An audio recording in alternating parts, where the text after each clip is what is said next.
নমস্কার বন্ধুরা, হাউসওয়াইফ মনিকা চ্যানেলে আপনাদের সবাইকে স্বাগত। আজ আমি আপনাদের সঙ্গে মুসুর ডালের রেসিপি শেয়ার করব। প্রায় প্রত্যেক দিনই সকলের বাড়িতেই মুসুর ডাল রান্না করা হয়। মুসুর ডাল আমরা বিভিন্নভাবে রান্না করে থাকি। গরমের শুরুতে পেট ভালো রাখার জন্য পেঁপে কাঁচকলা দিয়ে মুসুর ডাল আমি যেভাবে রান্না করে থাকি সেটাই আমি আজ আপনাদের সঙ্গে শেয়ার করব। চলুন তাহলে দেখে নেওয়া যাক আমার আজকের ভিডিওটি। ডাল সেদ্ধ করার জন্য একটা সসপ্যানে জল নিয়ে নিয়েছি। এখন ডাল আমি ধুয়ে সসপ্যানটাতে দিয়ে দিচ্ছি। ডাল দেওয়ার পর একটা হাতা দিয়ে নেড়ে দেব। তারপর একটা ফেনা আসা পর্যন্ত অপেক্ষা করব। ফেনা এসে পড়েছে, এখন একটা হাতা দিয়ে ফেনাটা কেটে ফেলে দেব। এইভাবে ফেনা কেটে ফেলে দিলে ডাল রান্নার পর ডালের মধ্যে আর পিচ্ছিল ভাব চলে আসে না, ডালটা খেতে ভালো লাগে। এখন আমি 1 চামচ লবণ দিয়ে দিলাম। ভালো করে নেড়ে চুলার ফ্লেম লোতে করে সেদ্ধ হতে দেব। লো ফ্লেমে প্রায় 10 মিনিট সেদ্ধ করে নেওয়ার পর দেখুন ডাল অনেকটাই সেদ্ধ হয়ে গেছে।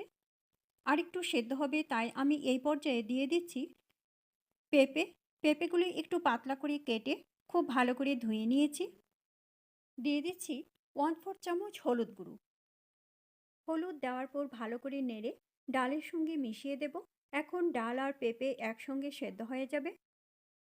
আমি এখানে আরেকটু জল দিয়ে দিচ্ছি।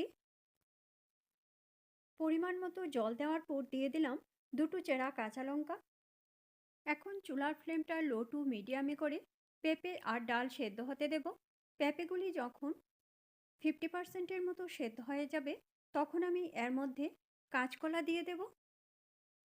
কাঁচকলাগুলি আমি খুব ভালো করে ধুয়ে সরু করে কেটে দিয়ে দিয়েছি। কাঁচকলা আর পেঁপে ঠিকঠাকভাবে সেদ্ধ হয়ে গেছে, এর চেয়ে বেশি সেদ্ধ করার আর কোনো প্রয়োজন নেই। এখন চুলার থেকে নামিয়ে ফোড়নের জন্য কড়াইটা বসিয়ে দিলাম।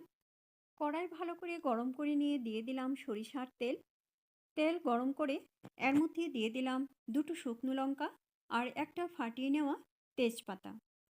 শুকনো লঙ্কা আর তেজপাতা ভালো করে ভেজে নেওয়ার পর দিয়ে দিলাম 1/4 চামচ কালো সর্ষে। ফোড়নের থেকে যখন সুন্দর গন্ধ বেরোতে শুরু করবে তখন বুঝতে হবে যে ফোড়নটা ভালো করে ভাজা হয়ে গেছে। এখন আমি এর মধ্যে আগে থেকে সেদ্ধ করে নেওয়া ডাল দিয়ে দিলাম। ডাল দেওয়ার পর সসপ্যানটা ধুয়ে আমি আরও খানিকটা জল দিয়ে দিলাম। এখন ভালো করে নেড়ে দেব। এই পর্যায়ে ডালের ঘনত্বটা বুঝে জলের পরিমাণটা দিয়ে দিতে হবে। আর আমি এখানে আরেকটু লবণ দিলাম আর দিয়ে দেব আরেকটু হলুদ গুঁড়ো। এখন সব কিছু দেওয়া হয়ে গেছে। ভালো করে নেড়ে মিশিয়ে দেব আর চুলার ফ্লেমটা মিডিয়াম টু হাইতে করে ভালো করে ফেনা আসতে দেব। পেঁপে আর কাঁচকলা একদম সুন্দরভাবে সেদ্ধ হয়ে গেছে, এর চেয়ে বেশি সেদ্ধ করার আর কোনো প্রয়োজন নেই। এখন চুলার ফ্লেমটা মিডিয়াম টু হাইতে করে 30 থেকে 40 সেকেন্ডের মতো ভালো করে ফুটতে দিতে হবে। দেখুন ভালো করে ফেনা এসে পড়েছে। এখন আমি এর মধ্যে একটা গন্ধরাজ লেবুর পাতা দিয়ে দিলাম। পাতাটা আমি একটু চিড়ে দিয়েছি। এইভাবে গন্ধরাজ লেবুর পাতা যদি চিড়ে দেওয়া যায় তাহলে ডালের ফ্লেভারটা যেমন ভালো আসে তেমনি খেতেও খুব সুস্বাদু হয়।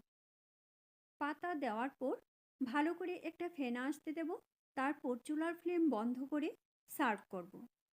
রেসিপিটা ভালো লাগলে অবশ্যই লাইক করবেন আর বন্ধুদের সঙ্গে বেশি করে শেয়ার করবেন। এইভাবে আপনারাও বাড়িতে ট্রাই করবেন, আশা করি আপনাদের কাছেও খুব ভালো লাগবে। আর আমাকে কমেন্ট করে জানাবেন কীরকম লাগলো। আমার চ্যানেলের নতুন দর্শক বন্ধু হয়ে থাকলে চ্যানেলটা সাবস্ক্রাইব করে আমার পাশে থাকবেন আর বেল আইকনটা অবশ্যই প্রেস করে দেবেন, কেননা আমি চ্যানেলে নতুন কোনো রেসিপি দিলে রেসিপিটা আপনাদের কাছে খুব তাড়াতাড়ি পৌঁছে যাবে। আপনাদের যদি কোনো রেসিপি দেখার ইচ্ছে থাকে তাহলে কমেন্ট বক্সে অবশ্যই কমেন্ট করে জানাবেন। আমি সেই রেসিপিটা আপনাদের সঙ্গে শেয়ার করার চেষ্টা করব। আবার আসবো নতুন কোনো রেসিপি নিয়ে। ভালো থাকবেন, সুস্থ থাকবেন। ধন্যবাদ।